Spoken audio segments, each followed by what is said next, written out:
EfilDay video. 14? Somewhere in there. Anyway, there's a couple of subjects, but I'll stick to one for this video and then make another video. Anyway, I had, a conversation, a couple hours in, Hate Club, whatever the hell it's called. Anyway, on Skype, and Skeptical Heretic, Edible Napalm, other people, whatever, conversation, and two dominant subjects, and they're sort of related, but not really. But there's the idea of this imposition argument, so I guess I'll do that one now. And then there's this argument about the existence of value as a reality, as some part of the reality that we are describing philosophically or intelligently attempting to describe. What's the maze, what's the game we're playing, and what's the value components of the game we're playing. And I'm basically arguing that there's one truth to the reality in terms of the function of the game, the value of the game, and we either get a right answer or a wrong answer, but there's not multiple answers. The fact that, back to this argument, the fact that pie is food is a fact. What kind of pie you personally like is factual, but it's not relevant. It's not an intrinsic value of the pie. That kind of value. The fact that it's desirable to you does not mean it has intrinsic value, but it does have intrinsic value as food, as potential nourishment. And I'm sort of arguing that the state of our consciousness, well, maybe I'll do this subject now since I'm in there. The state of our consciousness creates value. Every second of our lives, our consciousness is in a state. We are comfortable or uncomfortable. We're on some linear line of comfort, either low or high in terms of good or bad relative positions. And to be as being in that state, we radiate, in a sense. We create a gravity weight, value weight. We create, you can metaphor it in different ways. I mean, that is, in a sense, we do actually radiate a capturable amount of this substance called a welfare or a condition. And that's one of the properties of being conscious, that when you're unconscious, your welfare is not relevant or meaningful or substantial. You're not generating any value at that moment. And when you are conscious and you are feeling, you are generating either a positive or negative weight to the value pool. You're putting water in or you're taking water out of the net value ether of the universe. These are metaphors, but the only way you can talk about this is metaphorically, because obviously value isn't a material thing. It's a conceptual description of relationship, of properties that something has that aren't visible properties. They are invisible, non-material, but they are fundamentally, in my opinion, discernible and definable. There's a certain and definite difference between consciousness and unconsciousness, and the difference is significant. Okay, it's not irrelevant, it's not meaningless, it's not like the light side and dark side of the moon or something. And no, it's a meaningful difference. It's all the difference that matters in all of the universe. The welfare of a consciousness, a feeling thing, a thing that can be in a negative state, and negative in all of what that word implies. Negative in bad, negative in deficit, void. Then you can use all the other more descriptive words, rotten, nasty, cruddy, wasteful, stupid, whatever. It's decidedly negative, decidedly less positive, decidedly different than a neutral or positive state. Now, the positive state is the trickier one, because I would argue that most positive states are merely the acquisition or the correction of a type of negative state. A deprivation creates a hunger, and then the hunger creates the opportunity for satisfaction. So it's essentially a sinking in to the quicksand, to the noise, to the nastiness, and as you pull out of the noise and the nastiness, the suffocation, there is the comfort and joy of the fresh air, the ability to go back to the state that you might have thought wasn't even that good a state, but it now is a spectacular state because it isn't negative anymore. And desire sort of works in that mechanism. It pushes and pulls you with, by relieving in little jerks and manipulations inside our psychology, I would argue, of a kind of pulling the needle in and out of the eye in a way, some kind of, it creates the opportunity for the positive, and it does it in a way where it sneaks the negative into us and then pulls the gratification out of us. So it's kind of like kind of a gross example, but maybe the formation of a blemish, a pimple. It grows on you slowly. The pain might even come on you gradually, but once it's there, there's this opportunity for relief. There's this opportunity to gain comfort. And so I'm kind of arguing that our psychology works in lots of different ways, but one of the mechanisms that plays with us is that the tensions and the pains are built into us gradually and slowly, so we don't see ourselves being put into the negative condition, dragged into the quicksand. But we can realize this huge potential release of that tension and frustration. So I might argue that something like an orgasm is merely a reflection of just how you're being relieved of all the little tensions that already exist inside of you. So I've made this argument before, but I mean, if you do, just take yourself even in a neutral state and analyze your psychology, analyze your state of being, you can find miseries, you can find discomforts, some maybe a little arthritis in the knuckle, maybe a little twinge in the back, a little bit of a pulled muscle over here, a little something, there's little nags and cruds, and even the weight of gravity. Sometimes you can feel it on you as a tension and as a leadifying, a confining, a compression of yourself, and you can almost feel the potential to be relieved, and that's what I would argue that these pleasure sensations are built out of. Is it's merely the body collecting a bunch of subtle negative states and then providing you a taste of what it feels like to be relieved of those. And those would be what we call pleasure. So even the gratification in eating is creating a kind of physical bodily neutrality from which we're deriving the pleasure that we're gaining. Basically the game is just to elevate you or take you out of the physical confinement, and that's why most entertainments are called escapism, because in a sense that's part of the mechanism of the pleasure, is escaping yourself, escaping the physical body and becoming liberated to fantasize or live in some other dimensional world.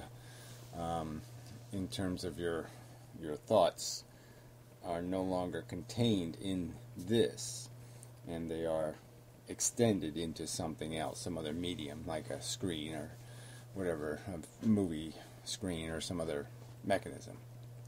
All right, well, anyway, I didn't want to get too lost in that. So anyway, in the conversation I had, I think I did okay in trying to make this argument and coming up with metaphors and ways of describing the substance. But a key argument is this idea that there are people who would argue that there is somehow a possibility that value isn't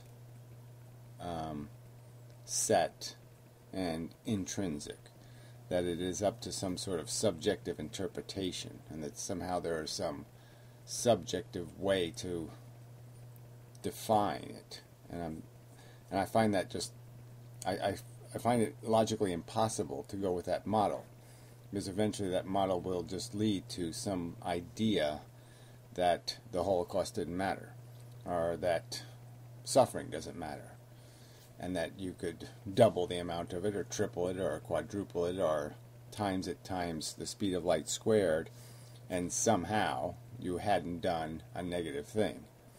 When I think the intrinsic, fundamental negative character of being in a negative state of consciousness, no matter what you call that, I mean, I might call this neutral state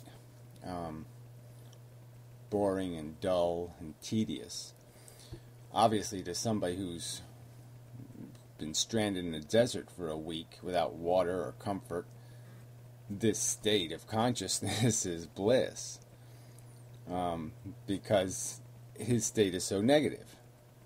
But that's the reason why it is because his state is negative. It doesn't mean that he is subjectively allowed now to say this is a good state, or this has some sort of intrinsic value of great positive value.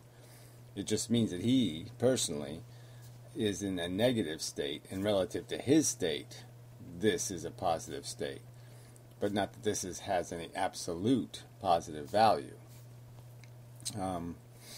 So I guess I would still argue that that the whole feeling mechanism is a zero-sum mechanism, and that it can be parallel to the desire mechanism, which is a zero-sum mechanism, where there is nothing wrong until your brain makes something wrong. There is nothing to chase until your brain creates the chaseable, the hunger. The hunger doesn't exist in the food. The hunger exists in our perception. And so the value does not exist in terms of the desirability of having it in it, where intrinsically the value exists in the state of this consciousness, in terms of it being clearly definable, describably, in a negative or in a more negative or less negative state. We can do the relative thing. Even if we can't define where it converts from positive to negative, we can definitely and absolutely say that this state is better than that state when we compare just two states of being. And I guess I would argue that if we could taste true neutrality, true escape from desire, tension, want, all these projections of I need, that state would be rather blissful, that it might be even orgasmic, and that's truly the true neutral. We're just in this diluted state because we are so deep in the hole, and we are climbing. We have the sense of gravity is telling us that we are moving upward, we are improving our state, but we have no conception of the fact that we're not really going up. We're just getting out of a negative hole. So we're still below the neutral zero, and it's just an illusion of progress because we're getting out of a hole our psychology creates. So again, we're sort of back to the argument of the need that doesn't need to be created, the unneeded need, replication for the sake of replication. These are all the mechanisms that are basically they are self-justifying. They contrive the defense for themselves. So our function is basically to fix the lesser condition and improve it to a better condition, that's the basic desire mechanism, the function of the being a value creator, being a value, caught up in the value mechanism. That's the intuitive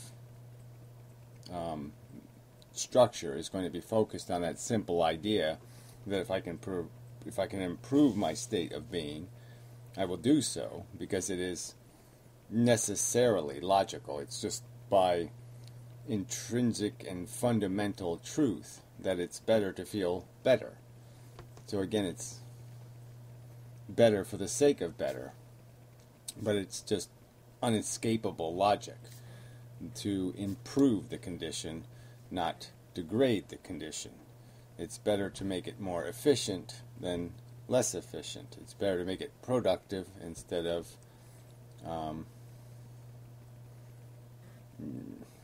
destructive would not be the right word, but excessively consumptive, inefficient.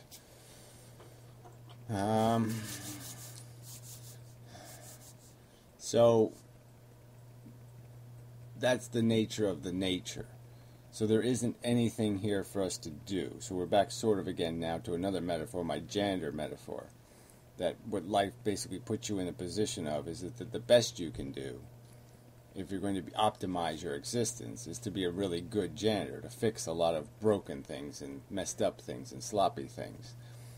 So if you can make other people happy, that's good. If you can make it so it's easier for them to do something, that's good. If you can facilitate or lubricate the world in the sense that you have now made it easier for things to elevate their condition, including yourself. Yourself is a consciousness of importance, but obviously you're not the only consciousness, and in most cases we can do more to fix other people's problems because their problems are easier to fix than we can to fix our own when you exist in one of these rich countries. It's fairly easy to elevate the state of somebody in Africa. 50 cents elevates their state of being. $100 makes them deliriously happy. I mean, deliriously happy, where it doesn't going to work on us. So obviously the efficiency, the practicality would be that you can do much more elevation of the state of consciousness by working on these other individuals than trying to work on yourself, just because of the mechanics, just because of the steady state level at which you're at. It becomes harder and harder for you to gain distance from the negative state. As you get closer to the neutral, as you get closer to the surface, because of the mechanics, it becomes harder and harder to make more progress. So it's almost like Einstein's speed of light thing. As you get closer and closer to the speed of light, you become heavier and heavier, and it becomes harder and harder to gain any kind of velocity, that would move you faster. There's not enough energy in the entire universe to move you any faster at some point. And that's kind of the failing of the mechanism. And that we fall into that same trap. Is the more you have, the harder it is to make that progress. But again, I want to just emphasize that point, that that's the futility of the mechanism, is that it's carrots and whips, and they're all made up in our perception, and they're all made out of essentially a whip. There isn't really a carrot, there's just absence of whip. So that's the dilemma that we're caught up in, is we think it's a carrot that we're chasing, but what we're really chasing is the relieving or absence of the contrived desire. So it's the relieving of the hunger or relieving of the desire that we are calling the satisfaction. But we're really just taking away the negative to create the positive. And that's all there is in the universe. The only way you can make a positive is to correct a negative. To eliminate a negative is the only true positive. So that's an argument I made before. But I don't want this going on forever, and I didn't want to do that. But anyway, that was a substantial portion of the conversation was on that subject. And it is a difficult subject because we are talking about something that is invisible. Value. value has no physical structure. But I am claiming it is just as real as the matter in the universe. The value of the welfare of a child is just as real as the moon or the earth or the sun. It's maybe more real in the sense that it is the only thing that has any significant weight, any meaning weight. And so all these things with all this dense material gravity have no meaning weight unless they're somehow implicating something that feels. But other than that, they have no meaning. They have no relevance. They have no meaningful existence. And this invisible thing of a consciousness is the thing where all the real meaning weight in the universe exists. Yeah. That's the argument. And again, I will concede that it's hard to make a proof for it because I can't use science to prove it. I can't use a microscope or a telescope or a scales or something. I have to only use a logical argument to prove the truth of it. Okay, now that's more than enough. It's about the right amount of enough, I think. But anyway, next time.